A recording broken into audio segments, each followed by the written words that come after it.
చదువు సరిగ్గా రాదు. ఆ నిద్ర అలవాట్లు చాలా చేయాలంటే అన్నిటికన్నా ఈజీగా చేయగలిగింది ముందు సాటర్డే నైట్ ఫీవర్ అంటారు. ఓకే. సాటర్డే నైట్ ఫీవర్ అంటే పిల్లలందరూ కలిసి రాత్రి 1 గంట వరకు మరుసటి రోజు ఆదివారమే కదా అని చెప్పి ఎంజాయ్ చేయటం, సినిమా చూడటం అదంతా చేస్తారు. నిద్ర 6 స్టేజెస్లో ఉంటుందండి.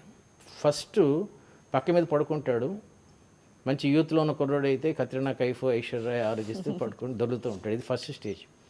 సెకండ్ స్టేజ్ ఏంటంటే రెప్పల మీద నిద్ర అట్లా వస్తుంటుంది. దాన్ని ర్యాపిడ్ ఐబాల్ మూమెంట్ స్టేజ్ అంటారు.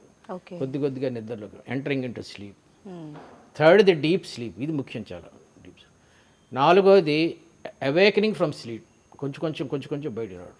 ఈ ఐదోది చాలామంది మీలాంటి మదర్స్కి చాలా అవసరం కాదు, అర్థమైన విషయం. ఏంటంటే అది లేపుతూ ఉంటే వాడు అమ్మ అంటాడు, లేవడు, నిద్రపోడు, నిద్ర లేవడు.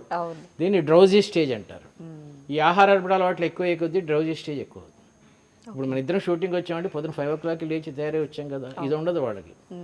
ఈ ర్యాపిడ్ ఐబాల్ మూమెంట్ స్టేజ్ తర్వాత డీప్ స్లీప్ అన్నాను చూడండి, అది మనిషికి 5-6 గంటలు ఉంటుంది. మహాత్మా గాంధీ వీళ్ళందరూ, ఎన్టీ రామారావు గారు వీళ్ళందరూ రోజుకి 4-5 నిద్రపోతారు. పడుకోగానే డీప్ స్లీప్ వెళ్ళిపోతారు, మళ్ళీ లేచిపోయి పని చేసుకుంటారు. అదే ముఖ్యం.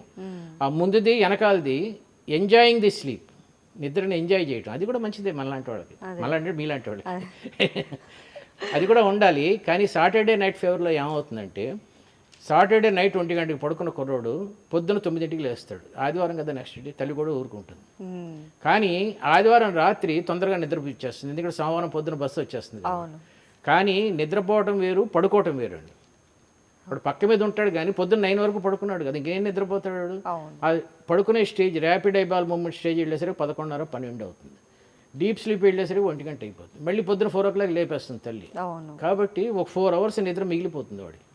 అది సోమ, మంగళ, బుధ, గురువారాల్లో కొద్దిగా 1 hour ఆవలింతల ద్వారా రిఫ్లెక్ట్ అయ్యి స్లోగా అడ్జస్ట్ అయ్యేసరికి మళ్ళీ సో స్లీప్ హ్యాబిట్స్ కరెక్ట్గా ఉండాలంటే ముందు సాటర్డే నైట్ ఫీవర్ తగ్గించుకోవాలి పిల్లల్లో.